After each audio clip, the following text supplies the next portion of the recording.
Well, let's move on to other news now, and it's the first in-person BRICS summit since the pandemic, and as India's Prime Minister Narendra Modi departs for the 15th BRICS summit tomorrow morning, the meet in South Africa's Johannesburg will seek to widen the bloc's influence and push for a shift in global geopolitics. India, Russia, China, Brazil and South Africa form the BRICS.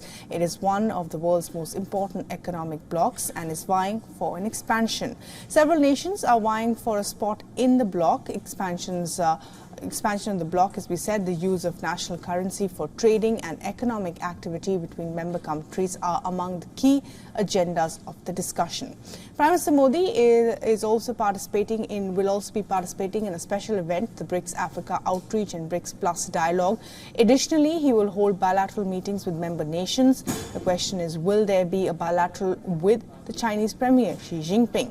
The India-China border standoff has impacted bilateral ties with minimum diplomatic engagement between the two countries over the last 3 years. Following his meeting with India's National Security Advisor Ajit Doval last month, the Chinese Foreign Minister Wang Yi spoke of the two leaders having reached a consensus to restore bilateral ties.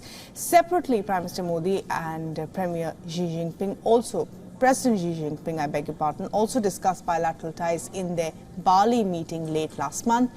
The Johannesburg meeting, however, comes days after the Chinese reportedly have refused to budge on Ladakh in the 19th co-commanders meet this month.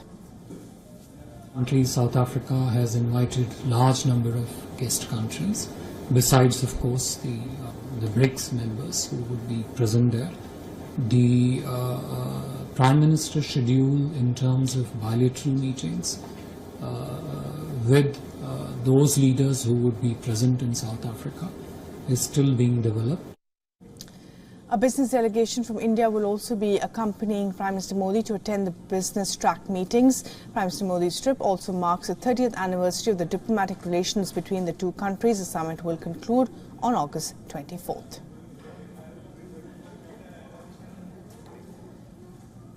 Meanwhile, let's take a look at this special report from our colleague Calden Ongmu just ahead of the summit. South African Police Minister Bheki Cele and National Commissioner of Police of the country is going to brief the officers of the security forces of the country on the last-minute preparations ahead of the 15th BRICS summit that is being hosted in Sandton, Johannesburg, South Africa. These police officers that you see here are from various forces of disciplines of the South African police services, and their supporting security agencies deployed to safeguard the events. Following numerous security engagements and briefing by security role players responsible for safeguarding the upcoming BRICS summit, we've been told by President Cyril Ramaphosa last night that at least 40 heads of state from Africa as well as other global south countries like the Caribbean country, down South America as well as Asian countries will be attending the BRICS summit. So these are the police officers that will be in charge of all the safety and security in the country. With camera person Neeraj Patel, this is Calden Ongmu from Johannesburg, South Africa for WION World is One. And well, for more perspective on this, Siddhant Sibal is also joining us live from New Delhi for the very latest on this, Siddhant. So obviously the expansion of the bloc, business expansion between the member states will be a top agenda. And for India and China, the question will remain whether there will be a structured form of dialogue between President Xi Jinping and Prime Minister Modi.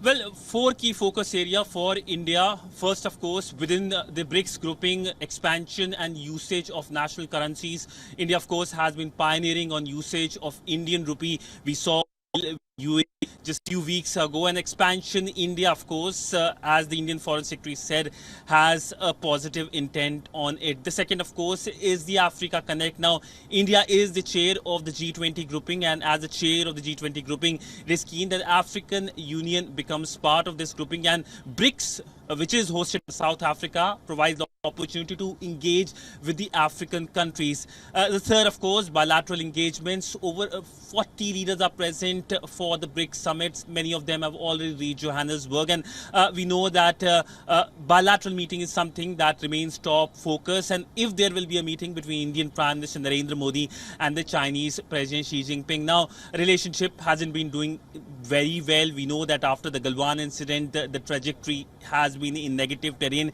and any meeting will be seen as a major important moment for the relationship. And fourth and finally, it is the G20 meeting. The road to New Delhi goes via Johannesburg, and India will be keen that a consensus is formed among the leaders. Many of them are G20 countries. When it comes to the joint statement, so far there hasn't been any joint statement in various meetings, but the big focus is whether there will be a joint statement after the G20 meeting in Delhi. That is a focus for the Indian Prime Minister, and BRICS provides that platform to engage with leaders so that there is consensus. All right, Siddhant, thanks very much indeed for joining us with the very latest there.